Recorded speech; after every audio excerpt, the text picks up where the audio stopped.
बच्चों, चैप्टर जानवरों के साथ रहमदिली पढ़ेंगे आज क्लास 5 में, पेज नंबर 32। जानवरों के साथ रहमदिली में हमारा मज़हब इस्लाम वो वाहिद मज़हब है जो जानवरों के साथ भी रहमदिली करने का हुक्म देता है। हमारे प्यारे नबी सल्लल्लाहु अलैहि वसल्लम का फरमान है, हर जानदार अल्लाह ताला की मखलूक है और अल्लाह के नज़दीक सबसे प्यारा शख्स वो है जो अल्लाह की मखलूक से नरमी से पेश आए।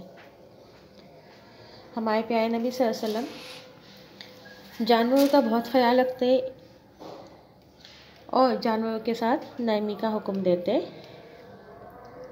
इस्लाम से पहले अरब बहुत जालिम और बेरहम थे। वो ऊँटों की गर्दनें सख्त पट्टों से बांध दिया करते, ज़िंदा जानवरों से गोश्त काट लेते, उनके बाल उतार के अपने इस्तेमाल की चीज़ें बना लेते, निशानाबाजी के लिए इन्हें अपना निशाना बनाते, उन पर देर तक सवारी करते, उनके मुंह पर मोहर लगाते।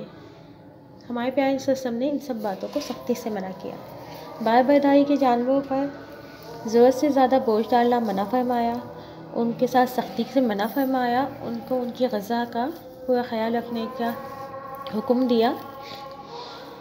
आप सल्लल्लाहु अलैहि वसल्लम ने हुक्म दिया कि अपने पालतू जानवरों को पूरी खुराक दें, उन पर देर तक सवारी ना करें, उनके गले में सख्त पत्थर ना डालें, उनके मुंह पर मोहर ना लगाएं, बल्कि उनके जिस्म के किसी ऐसे हिस्से पर मोहर लगाएं जहां जानवरों को तकलीफ़ ना हो, मसलन कान या दूसरा कोई हिस्सा। हत्ता कि आप सल्लल्लाहु अलैहि वसल्लम कुर्बानी करते वक्त भी जानवरों को तेज़ छुरी से कुर्बान करने का हुक्म दिया ताकि कुर्बान होने वाले जानवरों को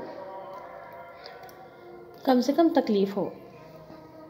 घोड़ा, गधा और दूसरे जानवर जो हमारे पालतू जानवर हैं, जो हमारे बार बर्दारी में और दूसरे कामों में इस्तेमाल होते हैं, उनके साथ बहुत नरमी का हुक्म दिया, जानवरों का ख्याल रखने का हुक्म दिया। आप सल्लल्लाहु अलैहि वसल्लम ने फरमाया, जानवरों के बारे में अल्लाह ताला से डरो क्योंकि ये बेज़बान होते हैं। एक दफ़ा प्यारे नबी सल्लल्लाहु अलैहि वसल्लम ने सहाबा कराम को एक वाक़या सुनाया कि एक शख्स सफ़र कर रहा था कि रास्ते में उसे शदीद प्यास लगी।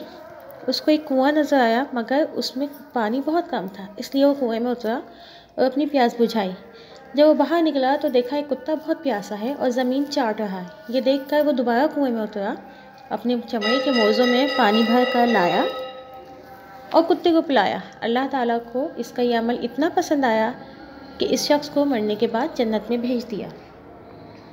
तो बच्चों, जानवरों के साथ रहमदिली का मुज़ाहरा करें, हर हालत में उनका ख्याल करें। कुत्ता, घोड़ा इतने वफ़ादार जानवर होते हैं कि अपने मालिक को मुसीबत में देखकर हमेशा उसके काम आते हैं। आप सल्लल्लाहु अलैहि वसल्लम ने एक बार एक ऊँट देखा जो इस कदर कमज़ोर था कि उसका पेट कमर से लगा हुआ था। आप सल्लल्लाहु अलैहि वसल्लम उसके मालिक से कहा, जानवरों के बारे में अल्लाह से डरो क्योंकि ये बेज़बान है। जानवरों पर जुल्म से मुतालिक आप सल्लल्लाहु अलैहि वसल्लम ने सहाबा कराम को एक औरत का किस्सा सुनाया जिसने एक बिल्ली को बांध कर रखा था और उस बिल्ली को ना कुछ खाने पीने को दिया और ना ही बाहर जाने दिया। इधर उधर से कुछ खाकर पेट भर ले, लेकिन वो बेचारी बाहर भी ना जा सकती थी। बेचारी बिल्ली भूखी मर गई, प्यासी मर गई। अल्लाह ताला उस औरत की बेरहमी पर इतना नाराज़ हुए कि उस औरत को जहन्नुम में डाल दिया। इसलिए हमें चाहिए कि जानवरों से नरमी से पेश आए। ये अपने तमाशे दिखाने के लिए और उस कमाने के लिए जानवरों पर जुल्म करना इंतहाई नापसंदीदा अमल है। अल्लाह ताला इन अमल से खुश नहीं होते। अल्लाह ताला बहुत रहीम है, वो रहम करने वालों को पसंद करता है। इसलिए हमें और आप सबको चाहिए कि जानवरों के साथ रहमदिली से पेश आएँ।